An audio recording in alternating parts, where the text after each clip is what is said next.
For many, exercise is done out of necessity rather than pleasure. But for these amateur Liverpool triathletes, they take keeping fit to another level. They train up to 22 hours a week and are part of a growing number of people taking up extreme endurance sports.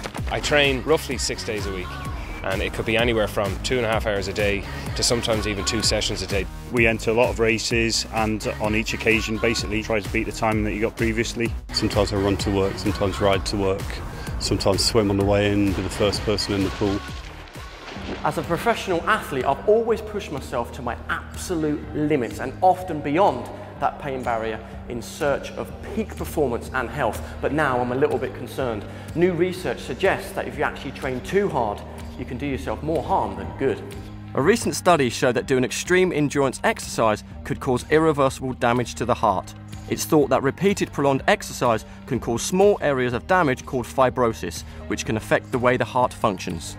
Professor Greg Whyte of Liverpool's John Moores University was one of the academics involved in the study. We know that the heart is under incredible strain during exercise. One of our key questions though is for these ultra-endurance nutters, as we like to call them, these guys that do really prolonged exercise but repeat it over and over again. One of our key concerns is whether this was going to be detrimental to the heart. And what we showed is that 6 of the athletes, half of the population that we tested, actually had this damage to the heart. That worries me though, because I was always taught as an athlete, in theory, train harder than everybody else, you're going to become stronger, faster, fitter, better than them. What I'm worried about then, years of doing that, 10 years of training so hard, have I damaged myself? The bottom line is we don't know. I've decided I best get myself tested and find out if a career of training to excess has actually damaged my heart beyond repair. But I won't be alone. I'm being joined by local triathlete Alvin Cooney, who has been competing in endurance triathlons for over a decade. I never thought, has my heart been damaged? Is it damaged? What effects am I doing to my heart for later years? So today's going to be very interesting. Okay, let's get cracking. Both Alvin and I have pushed ourselves more than the average person for over 10 years. So, could we have put our hearts at risk? The reason why endurance and ultra-endurance exercise is so problematic is that it creates this massive stress on the heart, both mechanically, because the heart is pumping very, very hard, very, very rapidly, but also the hormones are rising very dramatically. So all of those things are really problematic for the heart. So this is what blood sounds like when it goes through the valves in the heart. I'm gobsmacked at just the technology and the fact that I think, me especially, you just take your heart for granted. Currently, the government recommends that adults between the ages of 19 to 64 should do at least 2.5 hours of moderate intensity exercise per week. But the sort of exercise Professor Whyte is talking about is on a different scale.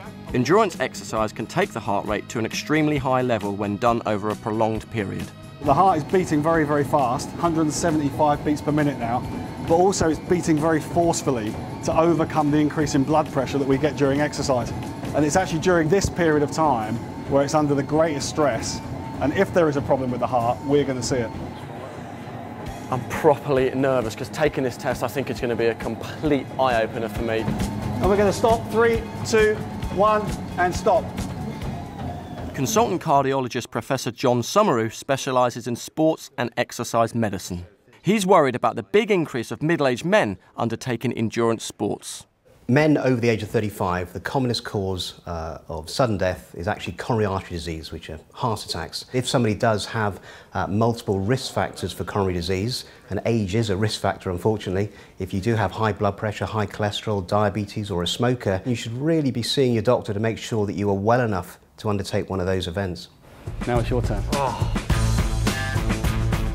Critics of the research Professor Whyte was involved with say it was such a small study, further long-term research will be necessary to prove that damage to the heart can occur. Beautiful, mate. Well done. Okay, so the tests are over and now the results are in. Both Alvin and I will now find out if years of exercise has damaged our hearts. Alvin, first, all your investigations are normal, you're fit to continue training. Ewan. Right, the heart was functioning beautifully. We didn't see any problems on the ECG tracing. We didn't see any abnormal rhythms of the heart. So, in summary, yeah, okay, it's fit to go. A few more years left. Fit to train. Yeah, exactly. No problem. Brilliant. Thank you very much for your help today. So, is there such a thing as too much exercise? Should we really be pushing ourselves to the limit when it comes to getting fit? One thing we do know is that moderate intensity, moderate duration activity is wholly beneficial for the heart. We should be promoting physical activity without any shadow of a doubt. It is only this extreme end of the spectrum where we see some of these problematic changes.